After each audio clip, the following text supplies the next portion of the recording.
Hey, c'est Cartoon les amis, je l'espère pour vous en tout cas, car aujourd'hui il est question d'aborder dans cette vidéo critique le 138e long métrage d'animation Disney selon Buena Vista Home Video, si j'en crois la fiche Wikipédia, ou le 64e classique d'animation Disney, à savoir, vous l'aurez deviné, Zootopie, toujours réalisé par Byron Howard et Jared Bush, un long métrage que j'attendais particulièrement, en plus d'un autre dans la même thématique que les animaux anthropomorphisés qui vivent des aventures d'action un peu casse, un peu enquête policière, et que j'ai manqué de peu en termes d'exclusivité concernant les avant-premières, car ce film était proposé, présenté au Festival d'animation d'Annecy, une grande première pour moi, mais j'en reparlerai dans une prochaine vidéo critique. Et on ne va pas perdre plus de temps car je veux vous éviter tout spoiler, donc entrons dans le vif du sujet. 10 ans qu'on attendait la suite des aventures de notre lapine et renard préféré. Et je peux vous dire que ça valait le coup d'attendre parce que cette fameuse suite, une petite exclusivité là encore du Festival d'animation d'Annecy, m'a tellement plu qu'au moment où je vous parle, je sors de ma deuxième séance ciné. C'est vous dire si je l'ai adoré et où j'ai pris tellement de plaisir à retrouver ces personnages, cet univers, cet humour et cette ambiance de buddy cop movie que je trouve on n'arrive pas à reproduire, notamment pour des films tout public, pour toute la famille, et comme seul Disney ont le secret. Car je vous le dis, nous sommes sur une des meilleures suites qui a été proposée jusqu'à présent. D'ailleurs, pour l'anecdote, ce film est le seul dont je possède une version Blu-ray en plus de DVD. C'est vous dire l'affection que j'y porte et surtout le fait de me dire que c'est pas toutes les suites Disney qui peuvent s'en vanter, en tout cas dans ma DVD Tech. Toujours sans spoiler, dans l'intérêt de vous inviter à aller voir le film par vous-même pour mieux l'apprécier, je vais expliquer et lister rapidement les raisons pour lesquelles je fais l'éloge de ce nouvel opus. Notre duo de flics préférés, Nick et Judy, suite aux événements du premier film, sont mis en avant au sein du commissariat de police de Zootopie. Seulement, ce n'est pas du goût de l'équipe globale qui, aux yeux des différents membres, est un duo plutôt dysfonctionnel et qui doit encore faire ses preuves. Alors que, nous le savons très bien, suite aux événements du premier film, que la leçon qui était à retenir était que nos différences faisaient notre force et que justement nos personnages n'étaient en aucun cas incompatibles, mais au contraire concordants et parfaitement en adéquation avec leurs objectifs principaux qui étaient tout simplement le mieux vivre au sein de Zootopie même. Ils vont donc chercher à faire leurs preuves tout en se retrouvant malgré eux au sein d'une affaire qui semble tourner au complot avec l'arrivée soudaine des reptiles au sein de Zootopie qui, effectivement, si l'on faisait attention dans le premier opus, faisaient partie des espèces animales aux abonnés absents. Et les choses vont bien évidemment se compliquer avec de nouveaux protagonistes et de nouveaux antagonistes. Et je dois déjà m'arrêter là en termes de résumé, car j'en viendrai à devoir dévoiler des éléments importants de l'intrigue et de l'enquête, ce qui vous gâcherait le plaisir de découvrir ce nouvel opus.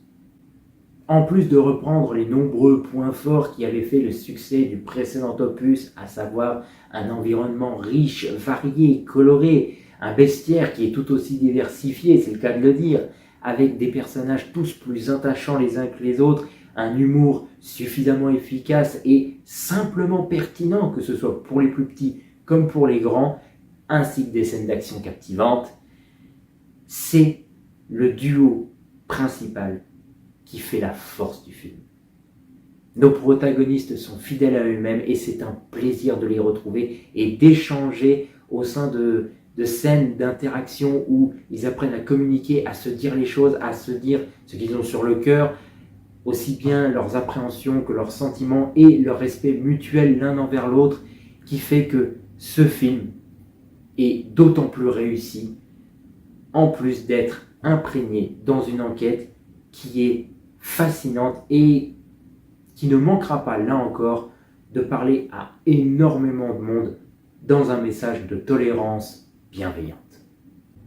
Que ce soit dans des moments dynamiques de course-poursuite ou des moments beaucoup plus posés où le dialogue est avant tout mis en avant, on ressent une complicité sincère entre Nick et Judy qui ne cesse de se développer et de se renforcer au fur et à mesure que l'intrigue avance, en plus de faire la rencontre de nouveaux personnages qui sont tout aussi attachants les uns que les autres, même ceux qui ne dégageaient pas forcément un capital sympathique à première vue, ce qui est assez logique pour ce qui est des antagonistes, mais qui dégagent quelque chose de suffisamment marquant pour qu'on s'en souvienne et qu'on leur trouve un certain charisme, une certaine attache, un certain respect, une certaine profondeur.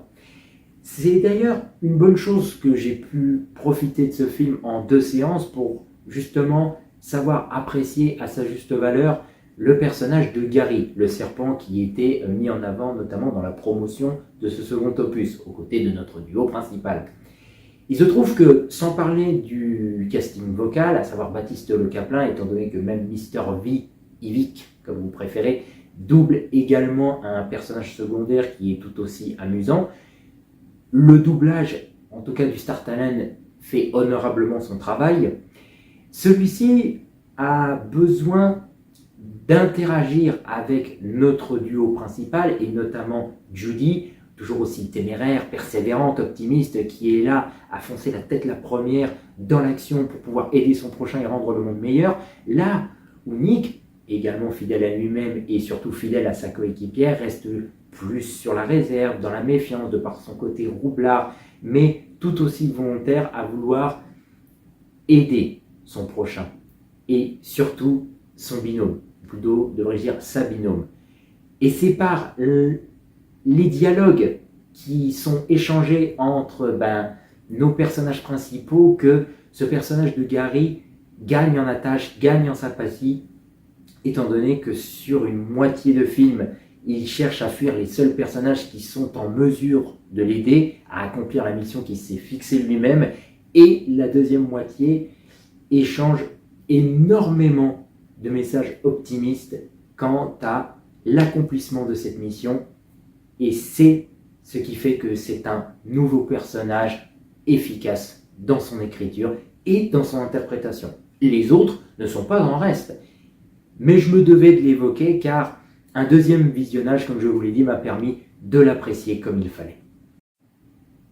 La présence de ce serpent, ou devrais-je dire de cette vipère crotale à sang chaud, si j'ai bien retenu les nombreuses informations qui nous sont partagées, soulève d'ailleurs un semblant de réponse à une question que la plupart d'entre nous, en tout cas les plus attentifs et attentives, se seront certainement posées lors du visionnage du premier opus, à savoir pourquoi certaines espèces animales répondaient aux abonnés absents. Eh bien, cela faisait un petit peu partie du projet d'extension de l'univers et du lore de Zootopie par les réalisateurs. Et ce personnage, un petit peu MacGuffin, permet aussi de découvrir donc une nouvelle société qui sera du coup au cœur de l'enquête que mèneront Nick et Judy, pouvant faire l'objet d'un potentiel complot. Je ne peux toujours pas vous en dévoiler plus, car je veux vraiment que vous découvriez les différents éléments de l'enquête au fur et à mesure que celle-ci progressera et dans leur contexte. Mais je vous invite surtout à être attentif aux différents nombreux petits détails qui parsèment le film et qui le rend encore une fois tout aussi riche que son prédécesseur, qui le rend tout aussi intéressant, qui le rend tout aussi diversifié, qui le rend tout aussi... Je commence à manquer de synonymes, je vous cache pas. Ça devient difficile de vouloir faire preuve de tellement d'éloquence au sujet de ce second opus qui est dans la digne lignée de son prédécesseur, avec une qualité tout aussi crescendo, sans risquer de se répéter.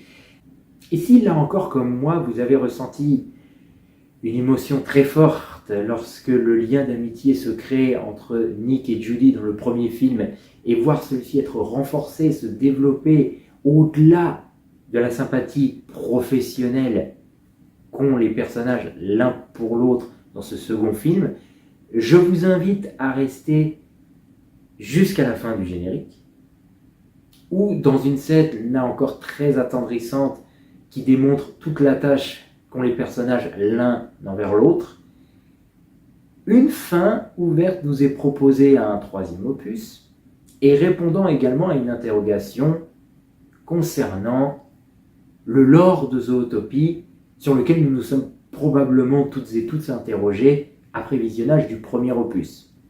Encore une fois, en émettant toutes les théories, les hypothèses possibles, si nous avons fait attention aux moindres petits détails, car Zootopie est un univers qui prête à s'étendre et à être encore plus développé et à être donc encore plus étendu.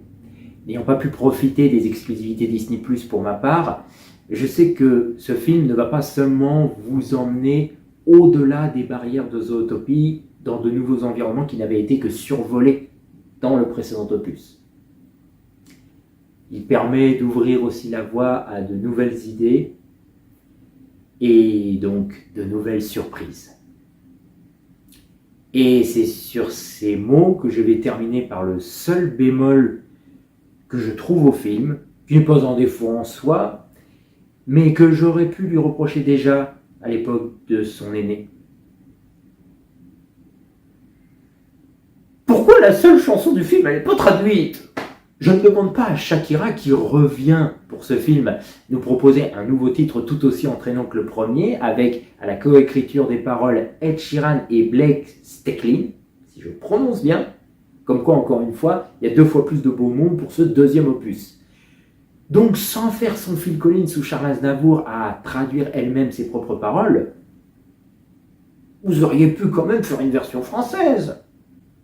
Enfin, c'est un détail. Et c'est ainsi que s'achève cette nouvelle vidéo critique en espérant qu'elle vous a plu, auquel cas vous savez quoi faire. N'hésitez pas à me faire part de vos retours dans les commentaires, car au même titre que la vidéo critique du premier film, je serais curieux d'avoir vos avis, votre retour, que vous ayez déjà vu le film, que vous l'ayez déjà revu comme moi, tellement ce fut un coup de cœur.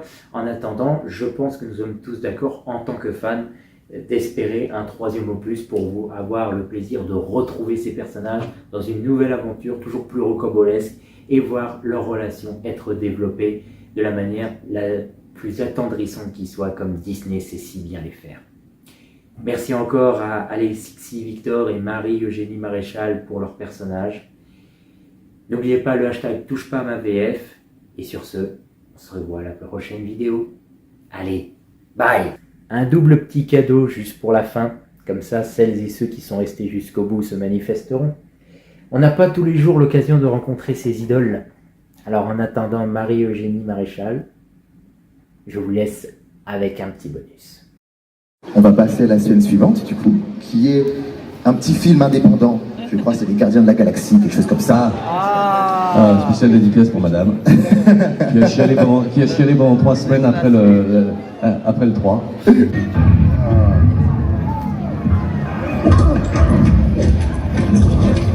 Ok, nettoyer la route, ok.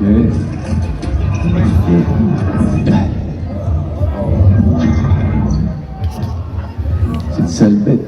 Ah, ok, bouge, ok. Oui, c'est vrai. Ok, on peut y aller. Oh, mais qu'est-ce qui te prend? Cette sale bête parle de choses qu'elle ne connaît même pas. Oui, c'est vrai. Il a aucun respect. Et ça aussi, c'est vrai. C'est bon, c'est bon. Vas-y, traite-moi encore de vermine pour voir. Vous arrêtez pas de vous moquer de moi, tous autant que vous êtes. Ouvrez ma parole, personne s'est moqué de toi, t'es parano. Il me considère comme un pantin sans cervelle. J'ai pas choisi d'être comme ça. Attention, sinon il n'y a pas que tes rêves qui seront écrabouillés. Personne n'a à me dire ce que je dois faire ou ne pas faire. Et certainement pas un idiot qui n'a jamais eu le courage d'essayer de faire un peu mieux que contrebandier de glace à l'eau. Bon, alors écoute. Tout un chacun débarque à Zootopie en croyant qu'il pourra devenir ce qu'il veut. Eh ben, c'est pas vrai. On peut seulement devenir ce qu'on est. Renard malin, lapin crétin. Je suis pas un lapin crétin. Bah tiens, et ça, c'est pas du ciment. Tu seras jamais un vrai flic.